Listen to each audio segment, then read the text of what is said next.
নমস্কাৰ বন্ধু বান্ধৱীসকল, বনশ্ৰী বৰুৱা ফেচবুক পেজৰ অন্য এটা নতুন ৰেচিপি ভিডিঅ'লৈ মই বনশ্ৰীয়ে আপোনালোক সকলোকে পুনৰবাৰ স্বাগতম জনাইছোঁ। আজি মই লৈ আহিছোঁ মোৰ পাকঘৰৰ পৰা নাৰিকলৰ এবিধ খুব সুস্বাদু চাটনি, যিবিধ চাহ স্পেচিয়েল চাটনি, কিন্তু মই ধোচাৰ লগত নাখাওঁ, মই ভাতৰ লগতে খাম। নাৰিকল খাই এনেও ভাল পাওঁ, সেইকাৰণে ভাবিলোঁ ভিডিঅ'টোও কৰোঁ আৰু চাটনিটো বনাইছোঁ যেতিয়া আপোনালোককো দেখুৱাওঁ। তাৰ বাবে লৈ লৈছোঁ 1 বাটি নাৰিকল। নাৰিকলখিনিৰ ক'লা ছালটো আঁতৰাই লৈছোঁ, মিহি মিহিকৈ কাটি লৈছোঁ। এয়া 1 বাটি নাৰিকল, আৰু এয়া লৈ লৈছোঁ অকণমান তিয়াই লোৱা বুট দাইল। আপোনালোকে বুট দাইলৰ সলনি মচুৰ দালিও দিব পাৰে।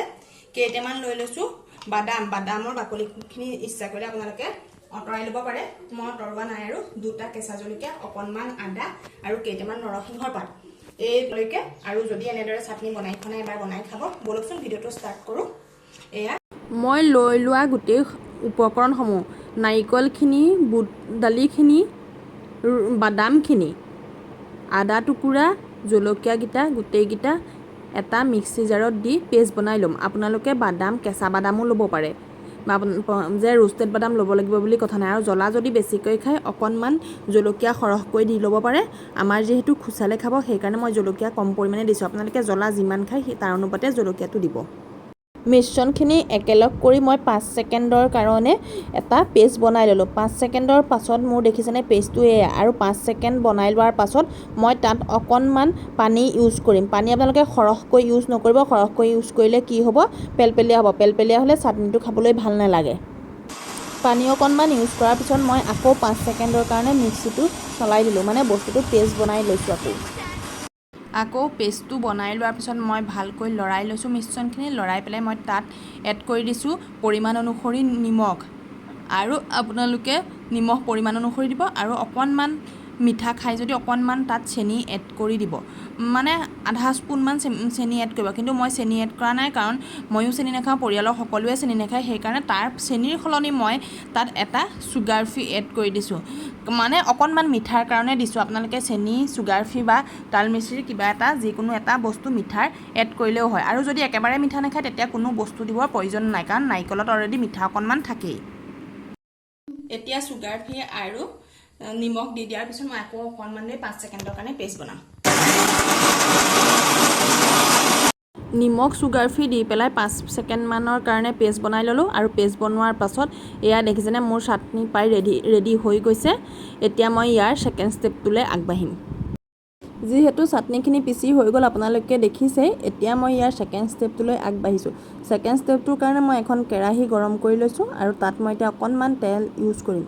যদি নাৰিকল আপোনালোকে এনেই খাবলৈ বেয়া পায়, এনেদৰে অকণমান চাটনি বনাই খাবচোন, খুব ভাল লাগে। অৱশ্যে আগতে ময়ো এই চাটনিবিধ খাব নাজানিছিলোঁ, কিন্তু মোৰ বেংগলী বান্ধৱী এজনী আছে, তাই শিকালে, আৰু তেতিয়াৰ পৰাই মই এই চাটনিবিধ খাওঁ। অৱশ্যে হোটেলত খাই খুব ভাল লাগে, যেতিয়া ধোচাৰ লগত দিয়ে। কিন্তু মই যেতিয়া ঘৰত বনাই খাই চালোঁ, তেতিয়া ঘৰতো ভাতৰ লগত খায়ো খুব ইণ্টাৰেষ্ট লাগে। আৰু তেতিয়াৰ পৰাই বনাবলৈ লৈছোঁ, আৰু ভাবিছোঁ আপোনালোককো অকণমান দেখুৱাওঁ।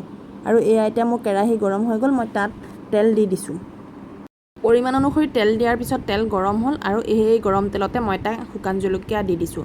আৰু তাত মই এতিয়া কেইটামান ক'লা আৰু বগা সৰিয়হ দি দিছোঁ। সৰিয়হকেইটা ফুটালৈকে অপেক্ষা কৰিম। আৰু তাত মই অথনিত চাটনিত দিয়া নৰসিংহ পাত থাকি গৈছিলে, তাৰ অকণমান দি দিছোঁ। সেইদৰে মোৰ ছেকেণ্ড ষ্টেপটো সমাপ্ত হ'ব।